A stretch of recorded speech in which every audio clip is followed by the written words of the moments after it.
quiz 4 will be posted this week, so you all can do that on the sheet as well. Alright? And then the quiz after that will be in person.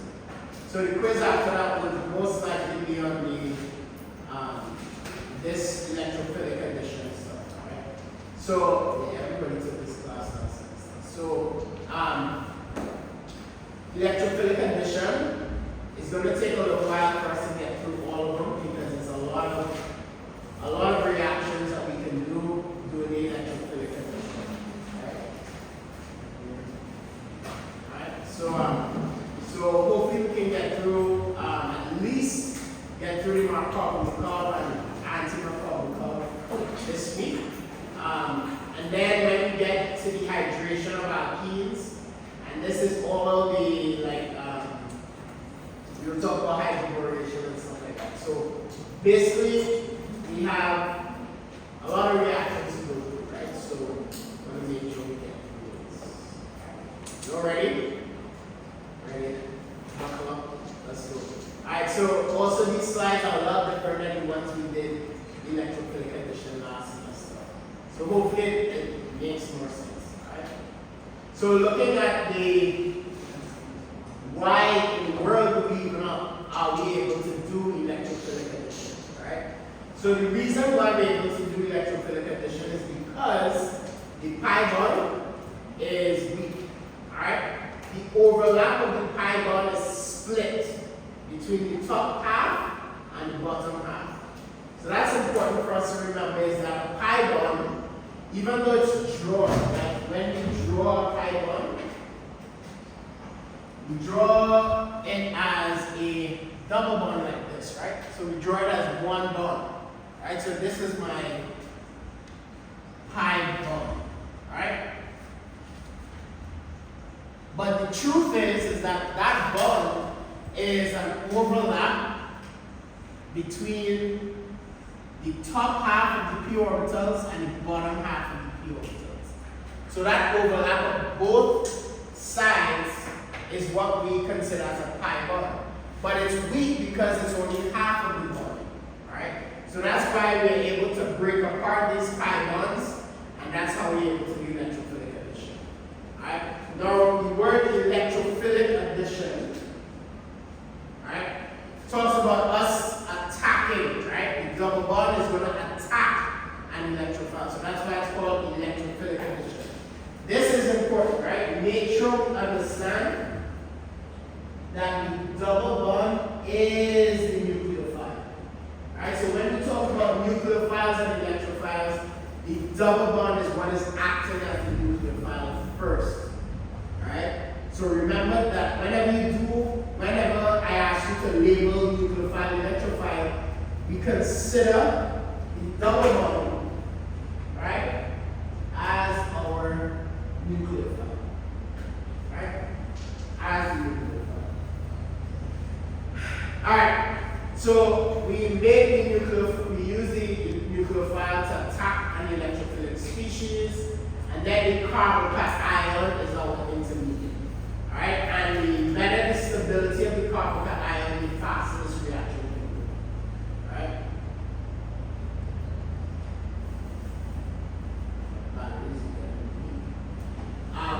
So that's why we call it electrophilic. Alright. So just the general mechanism, and it's 2 steps. So there's a 2-step mechanism.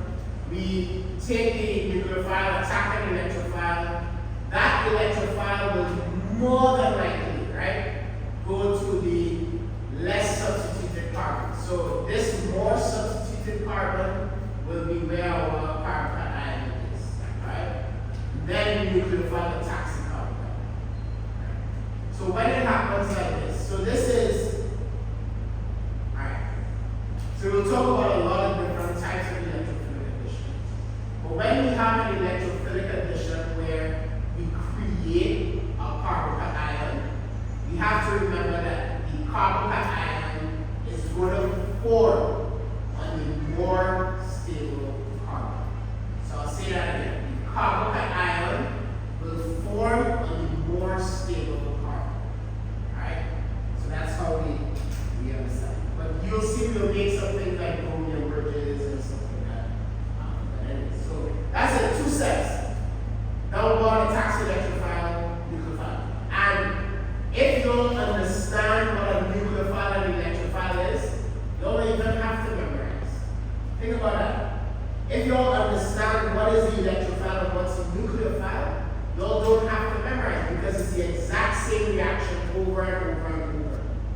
So the main thing I want you all to get, because you'll have to memorize enough stuff, right, is when you look at a reaction, try and identify what's the electrophile, what's the nucleophile. And more than likely it's based on how many electrons or electron rich or electron deficient, right? So just think about that as we go through. Alright, so the pi electrons will attack the electrophile and then the nucleophile attacks the carbon cation. 2 steps. This again is our intermediate. Alright, intermediate. So how would I draw this reaction diagram? How would I draw this? 1 hump, 2 humps, no humps, 2 humps.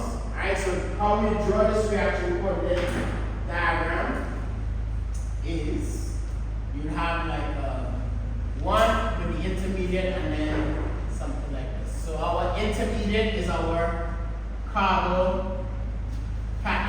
This is electrophilic attack, and then this is nucleophilic attack. Alright, so those are just the 2 steps. So step 1 and step 2.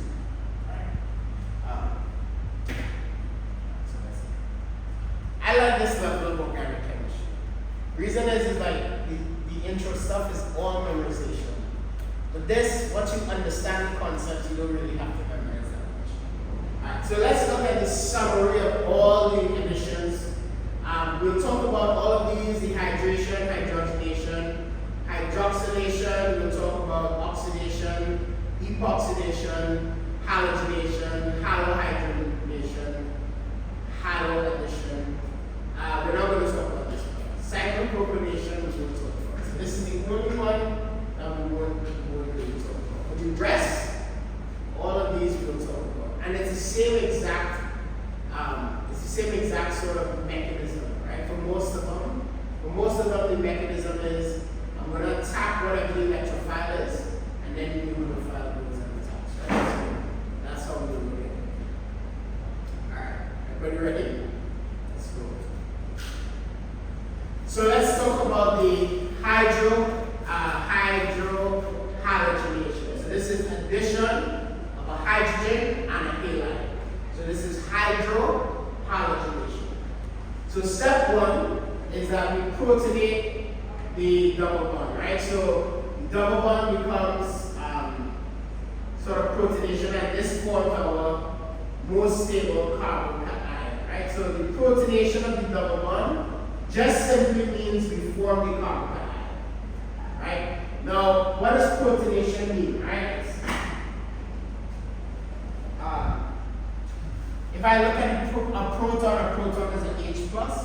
So when I say I protonate the double bond, it means I'm going to add a proton to that double bond. So protonating means I'm adding a proton. And the reason we're adding a proton is because this is a hydrogen halide. So the general formula for these substituents are HX. So X could be chlorine, bromine, fluorine, iodine, right? So those are our halides. So the first step is simply just taking the hydrogen as a proton away from the halogen. Right? So that's the first step. Right? So our electrophile is our hydrogen. So hydrogen is our electrophile. Why is hydrogen our electrophile and not halogen? Why is the hydrogen electrophile and not the halogen? Let me draw it and show you. Let's tell me. Why does this become, remember, an electrophile is a positive species, right? A more positive species. So why is this a more positive species, my friends, and not the chlorine? Electronegativity. Good job, right? You read anime this weekend. So electronegativity. So the hydrogen gets its electrons pulled away from itself, right? So the chlorine is more electronegative. So because the chlorine is more electronegative, it's going to take those electrons away from the hydrogen.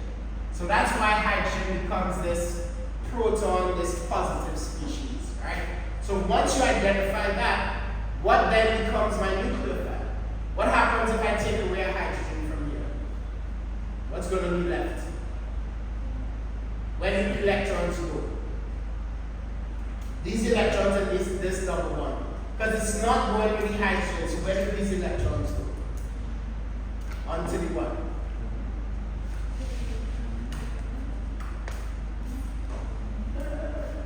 Alright, it goes onto the chlorine, my friends. Listen, the chlorine is pulling electrons away from the hydrogen.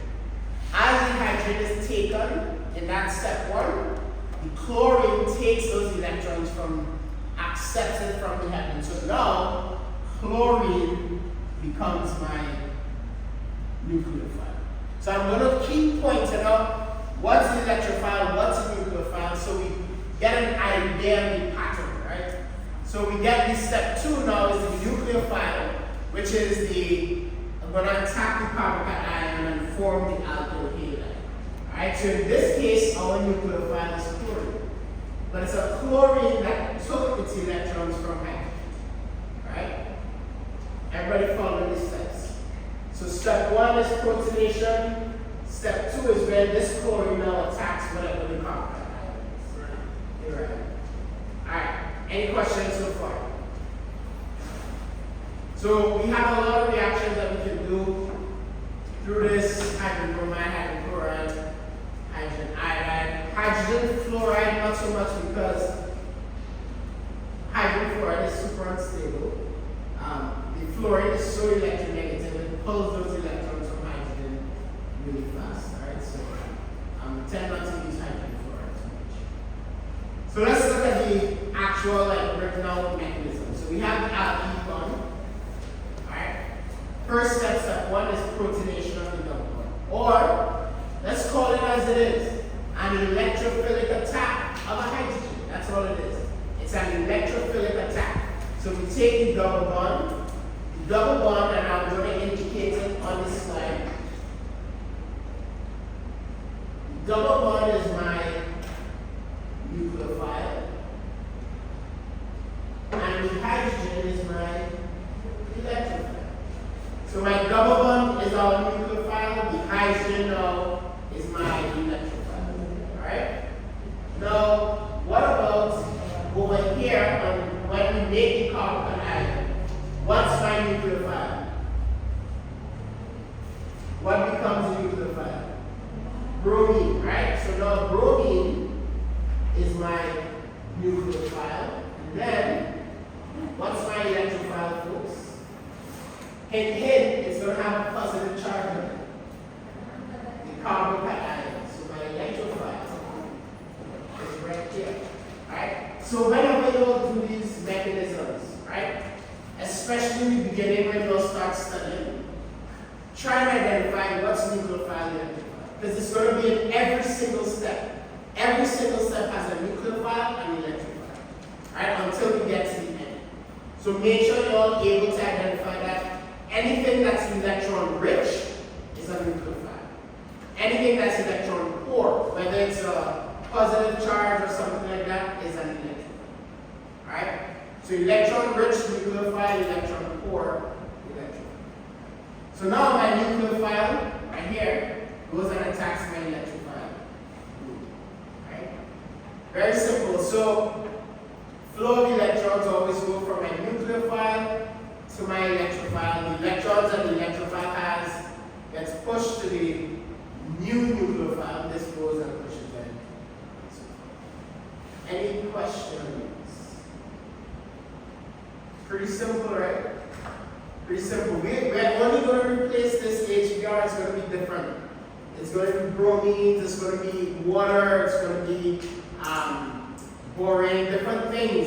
But it's the same exact concept over and over and over. Alright? So nucleophile, attack electrophile. Electrophile is attacked by nucleophile. Done. Alright?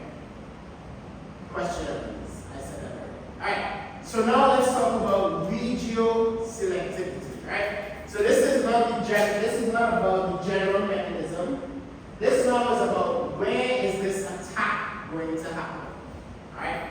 And regioselectivity it just means the region in which your proton or so forth moves, right?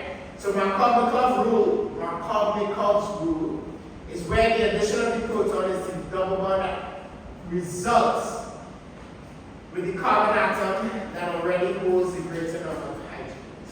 It's a lot of stuff to say, right? But it's very simple. Markovnikov's rule is the hydrogen goes to the less stable carbon. That's it. Hydrogen is going to go to the less stable carbon, right? That's a lot of words, but that's mainly what it is. So our hydrogen is going to go to our less stable carbon, all right?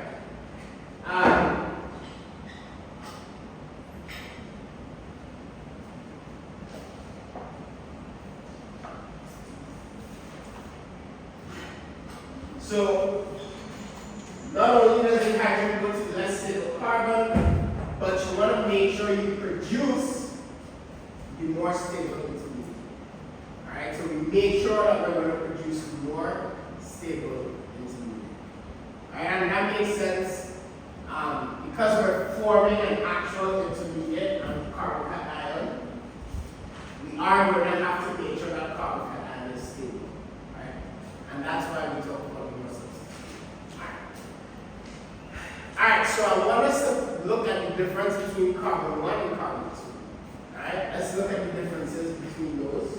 Alright, so carbon 1, carbon 2. So in carbon 2, we only have one methyl group attached to it. So this is what type of carbon?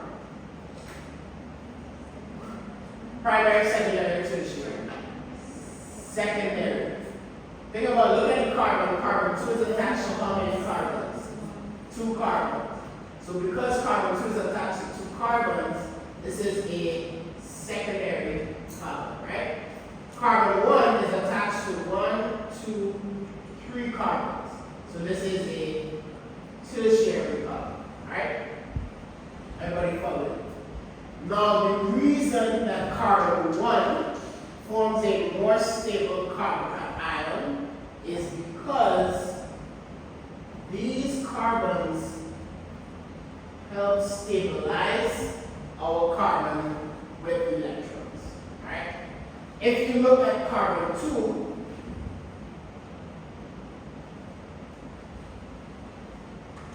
let's look at carbon 2. Carbon 2 has a hydrogen and a methyl group. This hydrogen is not going to be able to stabilize that carbon as well as good as a methyl group can. So that's why the less methyl groups, the less stable the carbon. So very straightforward, everybody. You want to make sure you produce the more stable carbon cation. You're not looking for, this is important, the hydrogen is not going to the more stable carbon. The hydrogen goes to the less stable carbon, right? Because it's going to form a more stable carbon. Right? So this reaction does not go because this carbon cation is more stable than this one. Right? That's basically it. It's more about the energy. The energy it takes to get to this carbon cation is less than the energy it takes to that. And remember, just like chemists, chemical reactions are lazy. Right? They don't want to use a lot of energy. So the less energy they can use, the more likely the reaction goes. Right? So that is different than free radical addition of hydrogen bromide. So hydrogen bromide, free radical addition, we can get looking at the anti-Markovnikov rule. Alright? So Markovnikov rule is where your carbon cation is more stable. The anti-Markovnikov rule is where you use the peroxide and form the anti-Markovnikov product. So if we take our reaction and we produce a free radical, then you're going to get the opposite of this happening. Right? And you see. So in this example here, the only reaction that really goes with a free radical addition is hydrogen bromide. Right? So hydrogen bromide is the only one that we're going to get free radical addition. The hydrogen chloride still goes with So just so that we understand this reaction is this only happens, this antimacabre rule only happens with hydrogen group, right? And then this one will again also go to the, so all you all want to remember is that antimacabre when it comes to halogen halides will only work with hydrogen group, right? So let's look and see what happens. This is the mechanism. So whenever you create a free radical, first it's an initiation process. So remember initiation? So if you have a peroxide and you heat it, this is going to create two radicals. Alright, so this is initiation. Two radicals will then go ahead and make this hydrogen bromide a radical. So once the hydrogen bromide becomes a radical, then it goes in test. Now this is important. Notice the hydrogen is not attaching to the actual alkene. So I'll say that again. The hydrogen is not attaching to the alkene. The hydrogen attaches to the peroxide first. So the reason this goes antimacabre is because the hydrogen does not attach to the alkene, right? So let's look at it. I'll show you what I mean. Alright, and this hopefully this makes sense.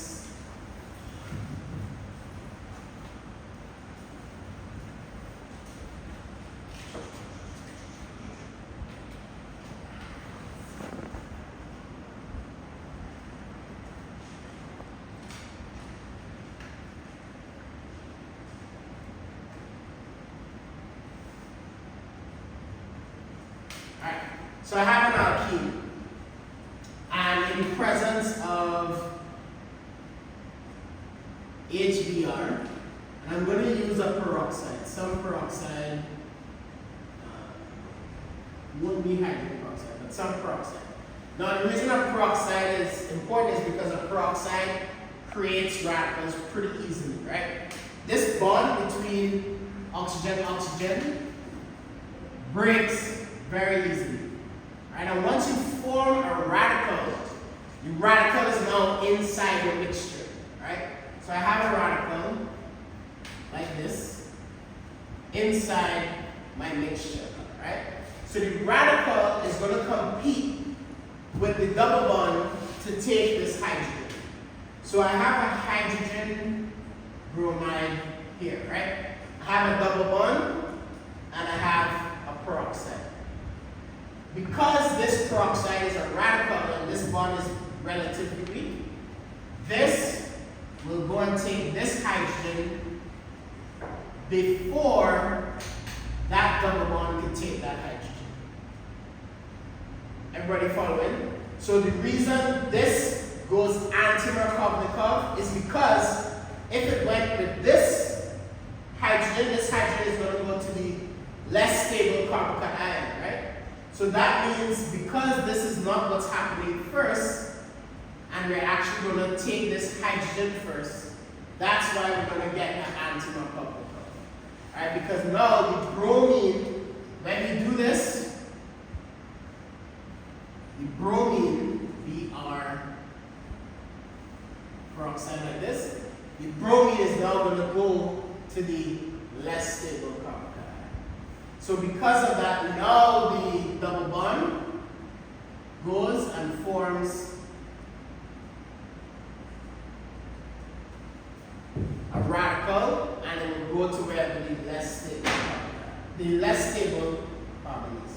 So the first thing is that the radical will form and take our hydrogen bromide. So we take the hydrogen from the hydrogen bromide that we talked about. So this is the reaction. So now that we've taken the bromine, now the bromine, everybody has a radical. This bromine is going to form on the less stable carbocation and produce the more stable tertiary radical. So the more stable tertiary radical. This would not happen if the hydrogen was taken first. So I'll say that again, right? So the same mechanism applies. Anytime you break this bond, guys, the more stable either carbocation or radical is going to form. first radical was formed. Right? Because the first radical took the hydrogen, now that double bond does not have a hydrogen to take. So it's going to have to take whatever is left over. And what's left over is this bromine. So then this bromine goes here, and then this the other HBr that's in this species is going to get attacked by that radical. Right? And that's how we end up with that anti-couple. So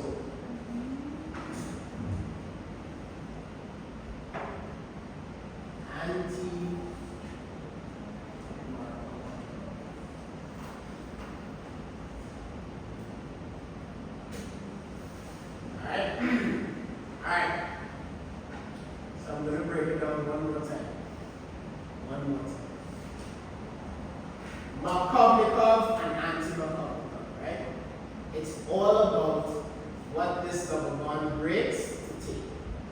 So if the double bond breaks and takes a hydrogen first, it's going to produce the Markovnikov product. But if the double bond breaks and can only take the bromine radical, it's going to form the anti-Markovnikov.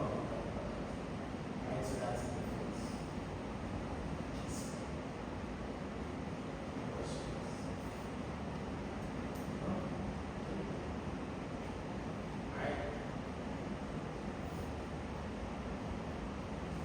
Alright, again, stereochemistry or regiochemistry, I should say. This is more regiochem. The secondary radical is less stable, so it's not formed. So that's why we form the tertiary radical. And that tertiary radical, because it forms much faster, will take our form of the anti-Markovnikov product. This should be regiochemistry.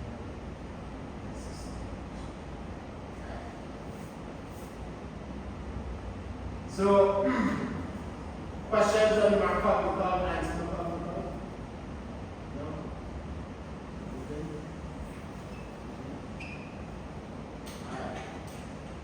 Alright, folks.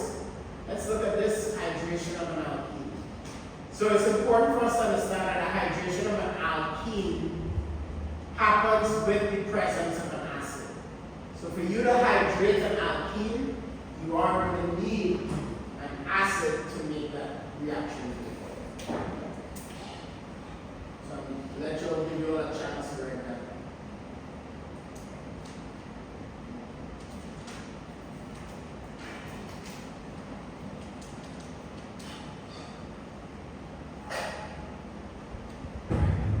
So let me just show you all what happens, right? So regular water. So if I have neutral, right?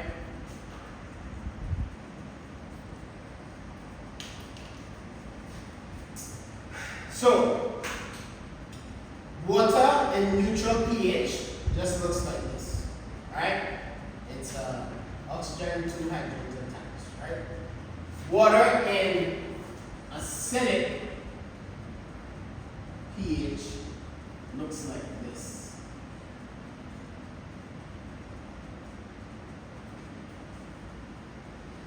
A hydronium ion, right?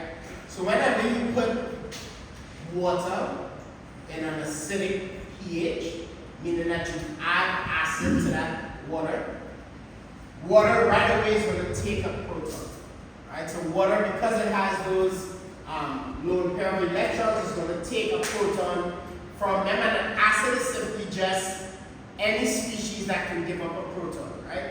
So if I can put an acid in water, all my water molecules are now going to become acidic, meaning they're going to take that proton. So a lot of times, we don't even realize that the proton that's getting taken goes to the water first and then goes to our molecule.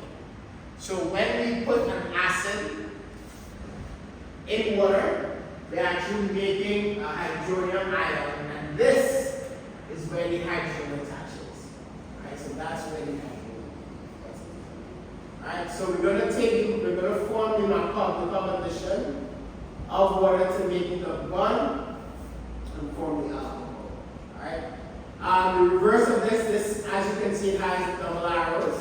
So that means the reverse is also true, so you can dehydrate. Again, with the same proton available. Dehydrate meaning I just take these two, the hydrogen and the hydroxyl group, and form the alkene. So both reactions are possible, right? The reverse is true, right? All right. So very important is for you to do the hydration step. So to push this reaction more this way, make sure you use dilute solutions. Alright, you're going to use dilute solutions of our acid. And if I want to push the reaction this way, I want to use concentrated. So I'll write that up here. So this up here is dilute acids.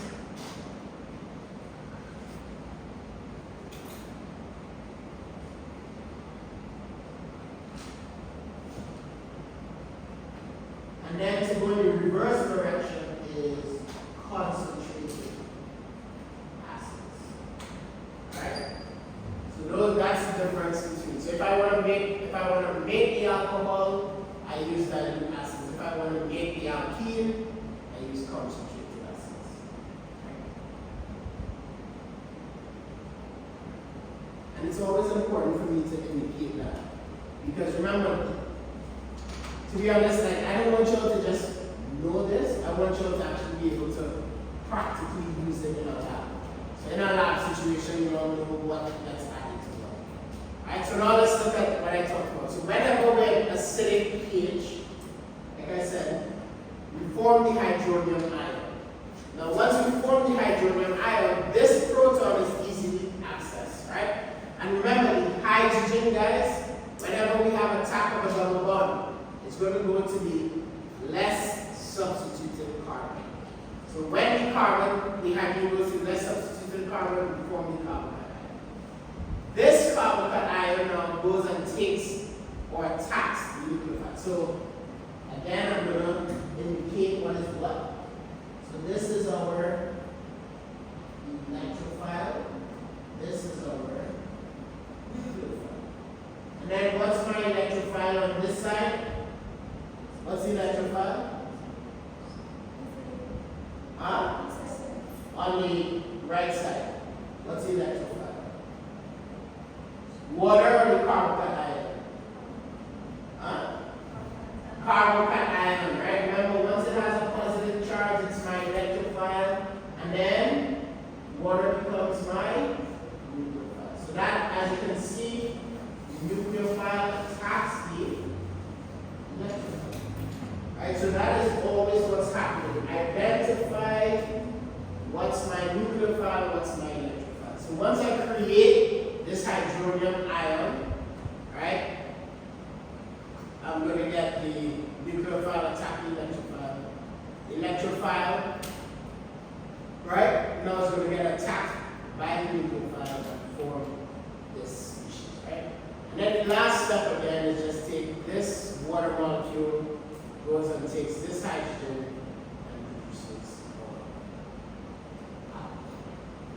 Right? So again, whenever we have whenever the double bond attacks an electrophile, it's going to want to produce what type of carbon? What? The most stable carbon. So whenever you make a carbon ion with the double bond breaking, make sure it's the most stable carbon ion. Always. Right? Always for the most stable carbon ion. And because of that, you get a Markov curve. Right? So the Markov curve goes, and then you reproduce the same acidic water, and that goes and does it over and over. Notice the arrows. I like to point this out because this is important. What does this mean? Why is this arrow shorter than the other? Let's use intuition. Less energy, no. So whenever we have double arrows, it's an equilibrium, right? But this equilibrium is shifted more to the left or to the right? To the left. So what this means, the longer arrow means that this is the preferred set of molecules. So that means when we do this first step, guys, a little bit of it changes to this. Alright, so this first step actually is more preferable on this side. So we actually have more of this than we have of this. Alright? But once we make this, notice the arrows. Alright? Once we're able to make the carbon cation, now it's going to shift more towards the formation of the product. Alright? So that's important for us to see that. Once you make your carbon cation, then you can go ahead and form the product. But the first step is actually preferred over to this side. Alright, so that's why. So that's why we use less acid. Because less acid means that we have less of this reactant to drive more formation of the product. Alright. I'm not going to get too much into equilibrium kinetics and stuff like that because I don't even like it. So I just wanted you to know the difference between the short arrow and the long arrow. So now let's talk about the orientation again of the sorry, the hydration. We're going to follow Markovnikov's rule. Alright, and it's going to go to the left, substituting carbon will form the more stable carbon cation. So the more stable carbon cation is formed, and you don't really form the less stable carbon cation. So again, this is regiochemistry. Regiochemistry. So regiochemistry means which region does this attach? That's important. What region does this attach? Okay. Now you can have, as with any formation of a carbon cation, you can have rearrangement there. So you can have a rearrangement where you go from a less stable secondary. So if this happens to form, so this is important. Say for example you use for here, right? Notice that you have this double bond, right? And I'll point out stuff here. So this is a primary, and this is a secondary, right? So obviously our carbon cation that's going to form is a secondary carbon cation. But because right next to it has this quaternary, like this carbon that has three other carbons attached to it, this is going to shift and form a more stable tertiary carbon cation. Alright? So what is happening is that even though you form a secondary carbon cation, a more stable tertiary carbon cation is going to form because of what's next to it. Now, if that wasn't next to it, nothing will just stay a secondary. But because right next to it can form a more stable tertiary carbon cation, you get a methyl. This is called a methyl shift. Right? So we get a methyl shift, which forms a more stable tertiary carbon cation, and our major product becomes this. Right? Now it doesn't mean that we don't form some of our secondary carbon cation, because it can form it.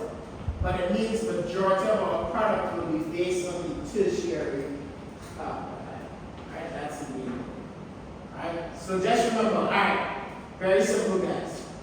Always figure out, based on the intermediate, form the most stable carbon cation you can form.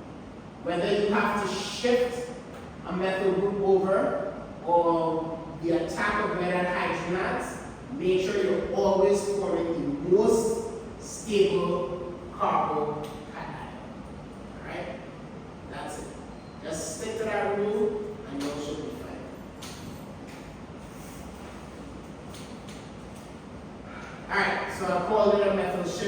said, producing more stable carbon. Questions? Is this making sense? Doesn't make sense? It makes sense. Right? So we don't want to form the secondary, we want to form the tertiary. Tertiary is always better. Alright. So let's try this problem. So what I want you all to do, right, is write out what reaction you get. What is your reaction if you take 1 methyl cyclohexene and you want to produce 1 bromo 1 methyl cyclohexane. Alright? So 1 methyl cyclohexene to 1 bromo 1 methyl cyclohexane. Alright? Let me give you all a recommendation. To start this, draw both of those draw both of them. Draw them up. See what they look like, and then I want you all to come up with the reaction and then the mechanism. Alright? So go ahead and do that. Give you all 5 minutes, 2 minutes, 1 minute, 5 minutes. Draw it up there.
formula had it correct, right? So the two you should have had, right? They should have looked like this. Did they not look like this? Yes, no. Right. It looks like this, right? So is this a Markov-Makov or anti-Markov-Makov product? Markov-Makov, right? So that means we're going to do simple HDR to get to that. Alright? So that's it. So the mechanism should have been something like this, where you have the HDR and you form more stable copper ion, and the hydrogen goes here. And then you have a bromine that goes and attacks that carbon, and you form our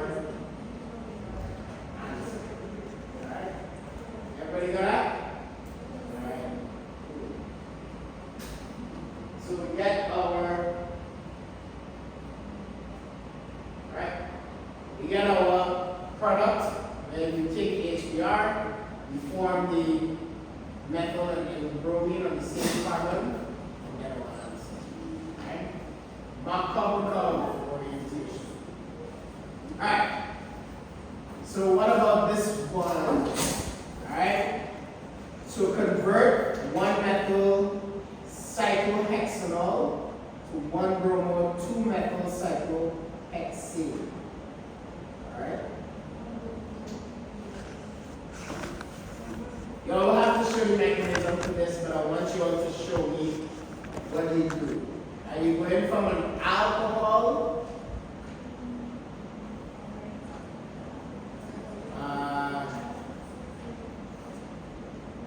one bromo. Oh, this seems like oh, yeah, I know what this is. I know what this is.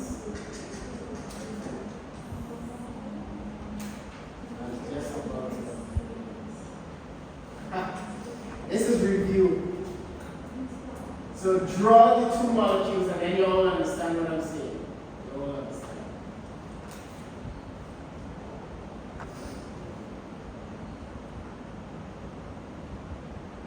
You're going to have, let me just say, you're going to have two reactions you have to write.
Anybody?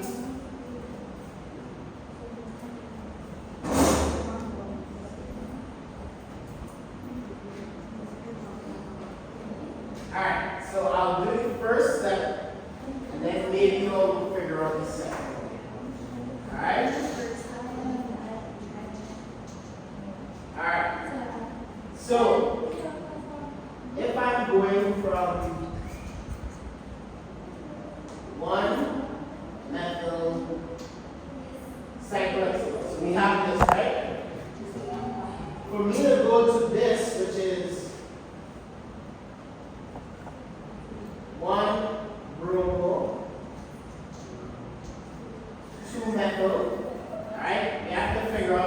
How do we do that? First thing we have to do, my folks, is we are going to have to use a little bit of acid to remove water. This is a dehydration. Alright? We're going to have to form the alkene first. That's right. So we're going to have to form the alkene. And then once we form the alkene, I want you to tell me, how do we go from that alkene to that? This one is where I want you to figure out. So go ahead. So I already showed you all you're supposed to dehydrate. Form the alkene. Huh? That's easy. Go ahead. So go from that step now.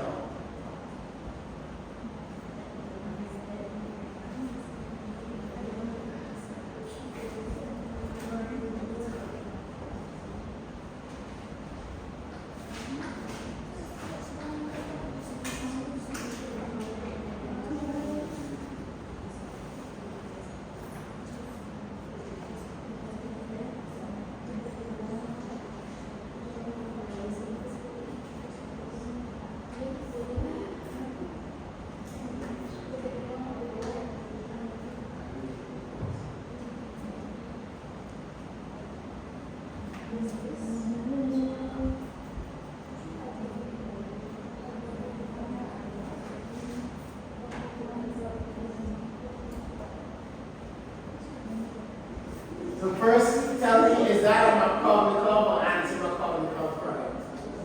Huh? Anti-Macaulay. So instead of using the regular HBr, what do we have to use? Peroxide. A peroxide. Alright, a peroxide. So what happens is this, you use the HBr in the presence of some peroxide.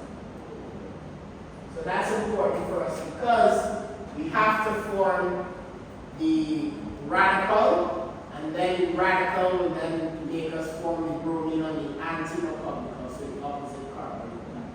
Alright, so that's how we get it.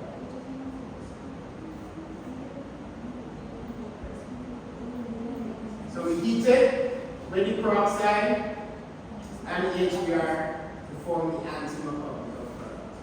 Alright, but remember you had to first form our, using the sulfuric acid, strong sulfuric acid to dehydrate it and form the alkene and then do it. Yes. So that is what we call a two-step synthesis. Alright, and this is where you have two sets of reactions that you have to come up with in that way, right? I think these are kind of fun. Kind of fun because it's like, you don't have to just go from one to the next. You have to figure out, how do I go from this down to this, right? And there are some steps involved in it. Alright, any questions? Alright, so this is just the overall two-step synthesis, like I mentioned, using H2SO4. So it could be H2SO4 or phosphoric acid, any one of those with some heat, and then some peroxide in the presence of our hydrogen.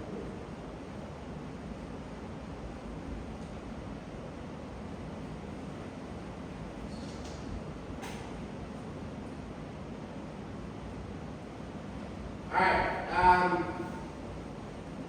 so let's talk about the oxymercuration and demercuration reaction. Alright? So in this reaction, we're going to form the Markovnikov addition, but we're going to form it a little bit differently. And the benefit of the oxymercuration, demercuration, this is the only benefit, guys, to avoid rearrangement. That's it. We use this whenever we want to avoid rearrangement. And what do I mean by that? Say, for example, I have a reaction. We have a double bond here.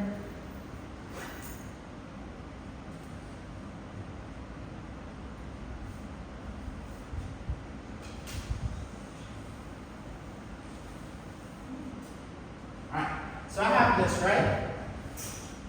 And I want to form and put the alcohol group on this carbon, right? But if I do it the regular way, by adding water to this substance, what's going to happen is when I add H2O, I am going to form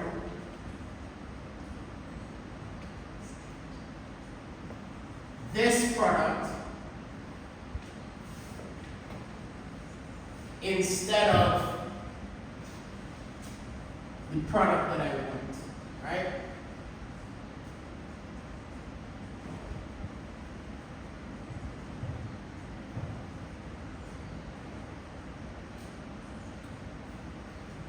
So I want this product, right?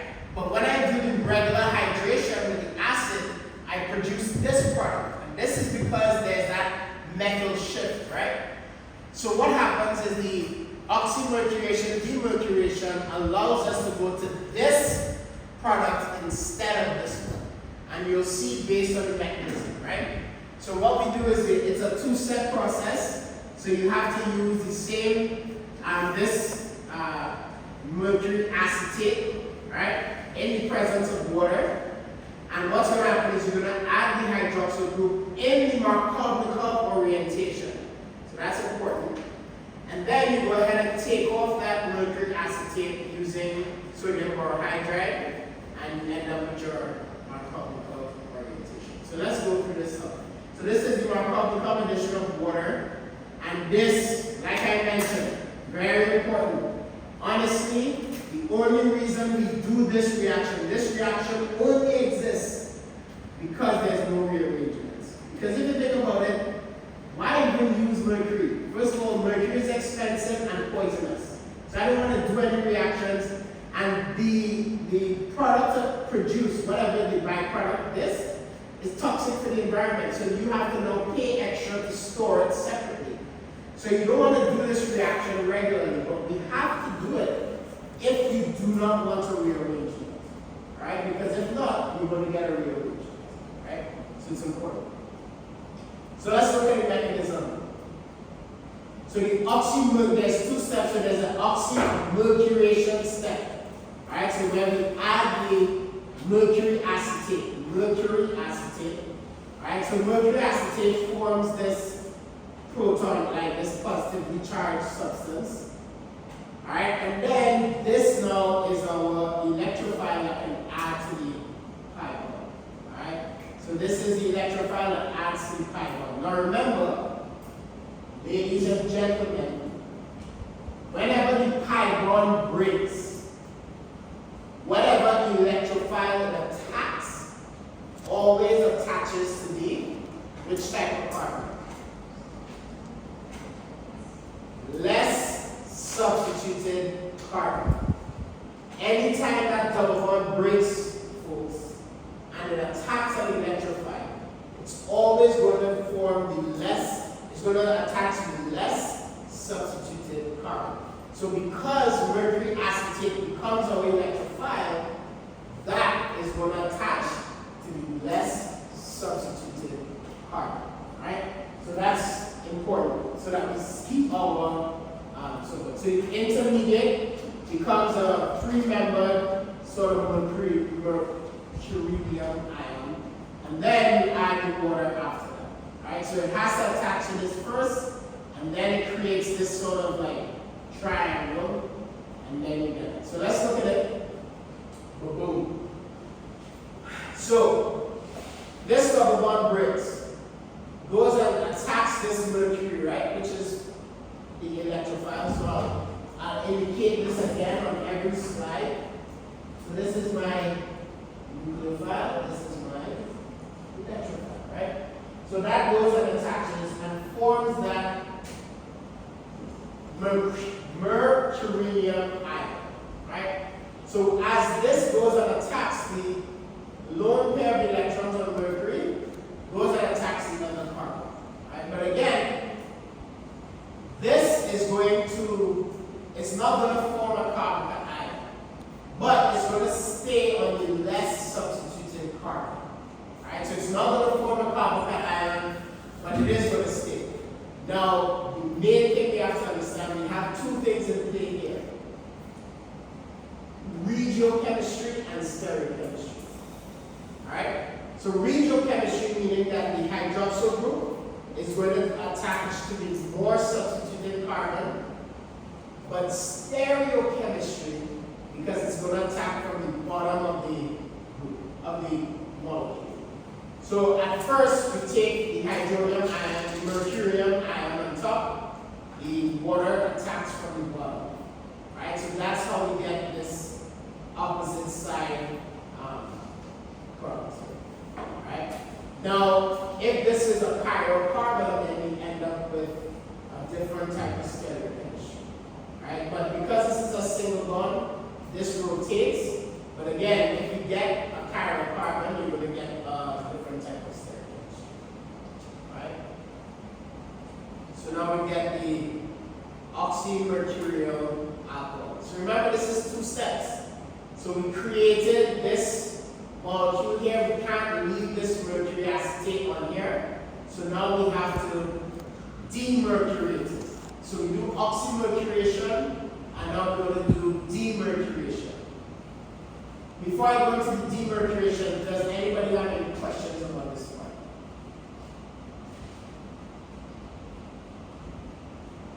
Alright, remember we're forming this sort of triangle because we do not want rearrangement. Because there's no carbon ion forward, whatever group is here cannot shift over. Alright, so it creates this thing and then the attack comes from B.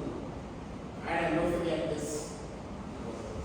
Alright, so we form that. And now let's talk about, so just looking at the actual ion opening. So water adds to the more substituted carbon product. Alright, and it has what we call anti-addition, opposite side of the right? So anti-addition is coming from the bottom. Starting from the bottom, now we're here, and this is where we are. Alright, so that's where. So now let's look at the second part of this, which is the demercuration reaction. Basically, you're taking this sodium borohydride and you're going to just remove this from here and replace it back. So this sodium borohydride, what it does, it sort of lines up with the mercury, and it has an extra hydrogen that goes and attaches. So notice, I'll write it here.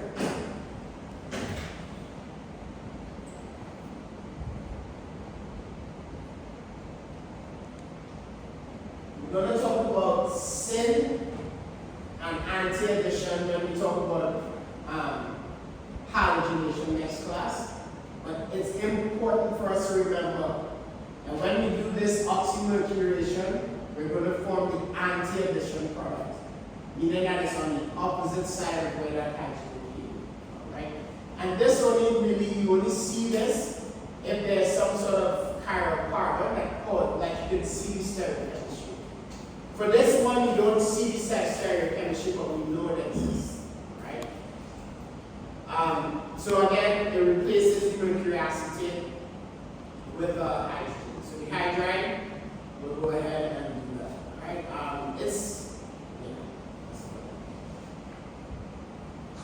Any questions on this one? So let's look at some real-life examples.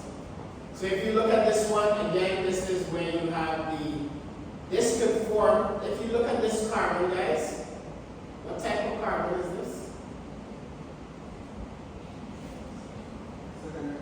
Look, how many carbons is that attached to it? That is 3 methyl groups and another, so that's a quaternary carbon, right? Quaternary. So that means it's actually the exact same thing we have up there.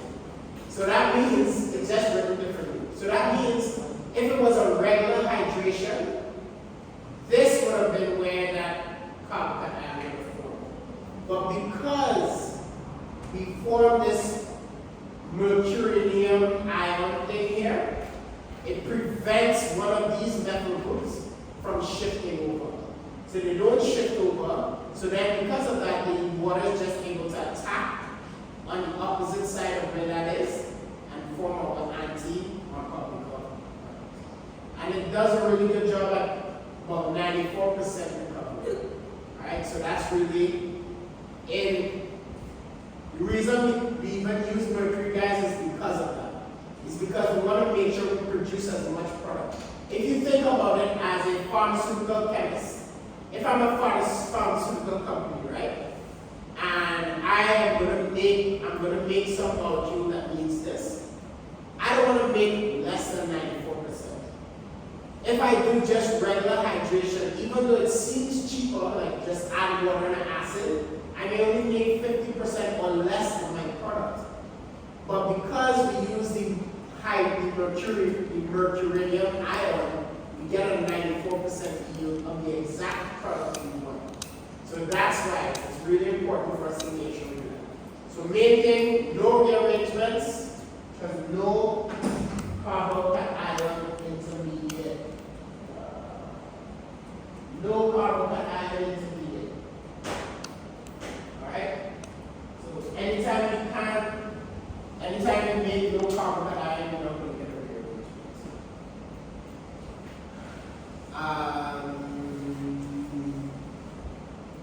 This is the same thing. And the only difference is instead of water, we just use an alcohol. So it's the exact same reaction. Right? The exact same reaction.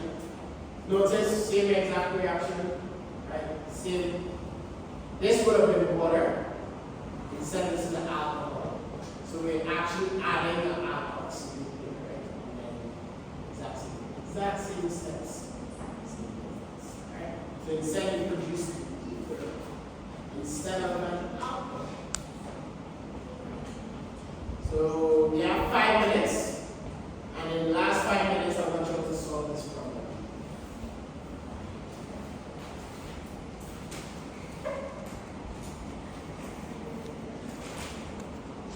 So 1-methyl-cyclopentene is our first, and then you want to do this. So show me all the intermediates.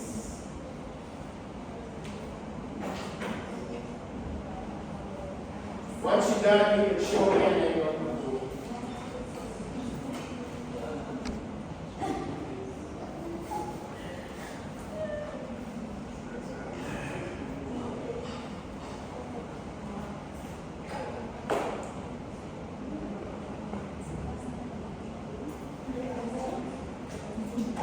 Head